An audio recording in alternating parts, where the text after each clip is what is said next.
Howdy folks, I am Rebecca Jolly, the Jolly Alchemist, here to do a neutrino forecast for Monday, the 3rd of November 2025. So I'll show you the paper parts, then we'll do the talky part. Okay. That. And then we have our cross of alertness here, where we can see Roseanne Barr is one of our alertness people. Very interesting. Then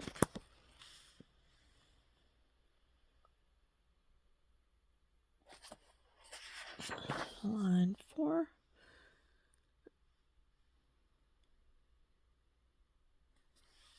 And then to here.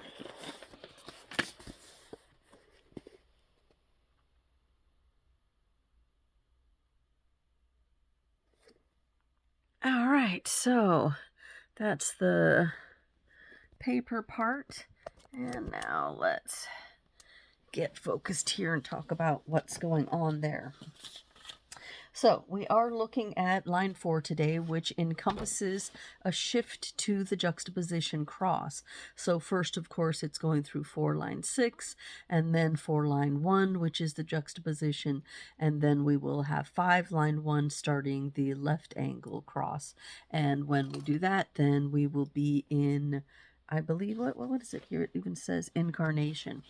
And Incarnation is going to be the last cross in the 3rd quarter. So the 3rd quarter is the quarter of talking about interpersonal relationships, people, building families, stuff like that. And then we will move into the final quarter of the year, which is about transformation, mutation, and getting ready for death. So that's not necessarily depressing, but it's finishing out the cycle and beginning to look towards, it's like the yearly cycle where the seed is starting off in the ground, then it pushes up, grows, fruits, is in full maturity, harvested, and then the seeds go back into the ground to wait. So it's just that going back into the ground to wait for the new cycle. So nothing to be worried about. We've all done it before, but it is a time of reorganizing, restructuring, and really coming to the full maturity of the energy of the year. And that is where my cross is found. It's in the 4th quarter, so it's about transformative talking that I am really about when I'm doing this explanation. So Humun Design works well for me. All right, in 44.4, we are talking about honesty, because we're talking about, of course, the 4th line. That's where we have the first layer of being aware of something on the other side of the channel. So it's connecting with the other side, but really it's doing it in a very focused, fixed kind of way. So in this one, the fixation happens to be on honesty. They're going to tell you straight out. They're not going to pull punches. They're going to say, yeah, I don't need you right now. And then, of course, we do have the detriment on this. So it's about, oh, I don't need you right now. But a little bit later, oh, never mind, I do need you. So, and they'll be direct about that too. It's going to be able to be cutting, but also to be able to be dealing with true need and guided by instinctive memory. Of course, that is a lot of what we're talking about here in the 44th gate, because we're dealing with instinct and these things coming out of the splenic center and moving towards the willpower center, where we know there's power to get us and the materials, the resources that we need to that throat through the money channel of the 4521, which is how that happens there.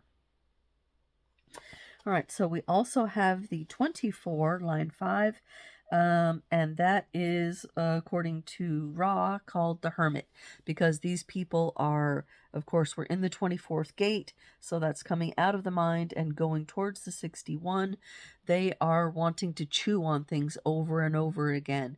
And it's interesting because usually the fourth line is wanting to deal with the other, wanting to have to do with the other. But in this case, the 24th gate really does best to spend a lot of time alone, to chew things over and figure things out by itself. Now, of course, there is a possibility that in spending so much time alone thinking about things, they can head into delusion and sort of nebulous regions of going off the track. But that's the danger that you have with this kind of an activation. So this is an activation like all the things that we're talking about in the daily transits, where we're looking at this energy for just one day or slightly less than a day and feeling the energy, exploring it. But people who are born within this time will have this signature to their whole entire lives. So aloneness encourages the potential of illusion or delusion, and they are fixed on being alone, although they can, of course, always, in the fourth line way, be reached through their networks, because they are essentially networkers. So anyone with a fourth line in their profile is going to be able to be reached by somebody who knows somebody else.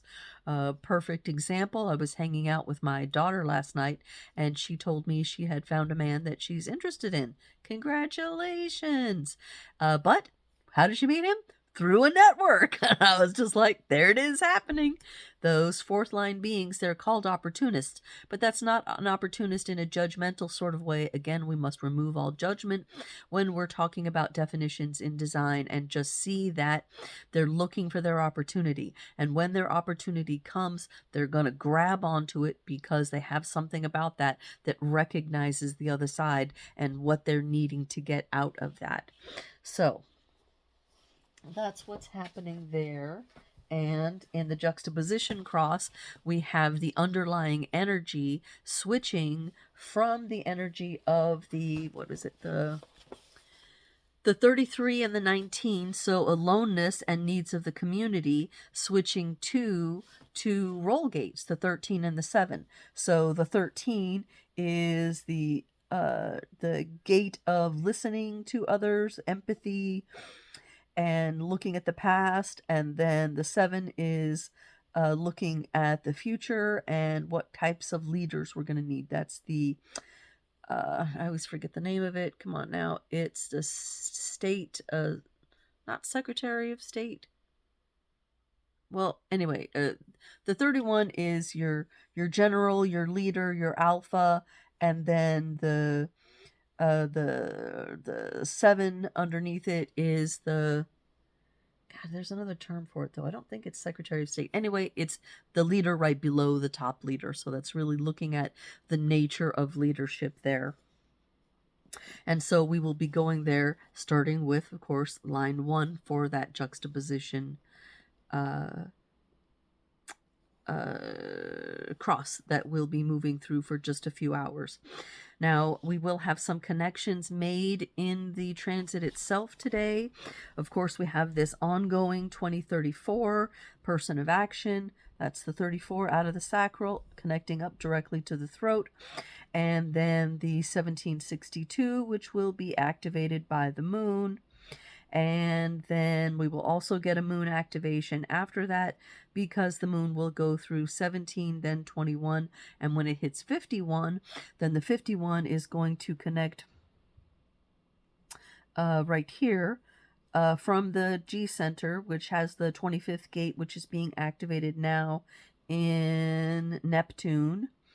And then it will connect to the moon in 51, so that we'll get that channel of the pioneer, or following one's unique path with courage.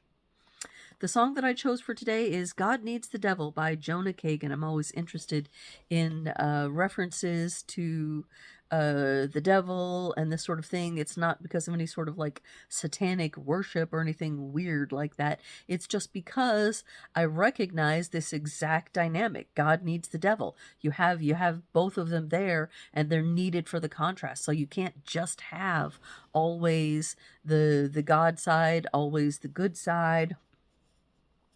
And the reason that I picked this was because it seemed to actually kind of have a relevance to both of our main themes for today, the sun and the earth. The sun being, of course, ownership, or 64 Keys calls it sincerity, leadership with sincerity and impartiality, or, of course, because we're in the detriment today, the inability to maintain impartiality, which excludes forces that might be needed later. So it's like everybody's always talking about, oh, we need to be godlike, we need to be good, but we forget that there is an actual purpose for the other. It shows us the use of good. You can't have light without the dark. You can't have yang without the yin. And this is a concept that the Chinese seem to have forgotten some time ago. And now look at the state they're in. They got so many boys sticking out of every crack and crevice and no girls. Not no girls, but certainly not enough girls for all those boys. And that's the result of throwing your girls in garbage cans for so many years. So, God needs the devil, like I said. And also, it's a little bit about reclusiveness, because the person who's writing this is obviously wanting to be with his chosen lady fair. He can't. He's in solitude, and it seems like it's doing him some good, but he's really wanting to get out of there. So I thought, okay, that that blends, that goes with it. So it's an interesting song. I enjoyed it. Give it a listen if you have some time. God needs the devil. All right, well, that's all I have for today. I'm not really feeling like spending a lot of time delving into minutia of other things, my own life or whatever. So I'm going to call that good for today, and we will come back tomorrow to look at the left angle cross of Incarnation, which will be the second version for the year, the final version for the year, and the final cross all together for the third quarter. So this is a shifting point in the year at which we will be moving and transitioning into transformation and mutation, wanting to change things and swing around and circle things back together before the year ends. Of course, the year in Human Design does not end in December. It ends, I believe, in February. So it's all about that. Of course, in ancient times, the year didn't actually begin until March. So that, it kind of grooves together with the old ways. Anyway, that's what we're doing. So come back tomorrow. We'll look at it again. Until then,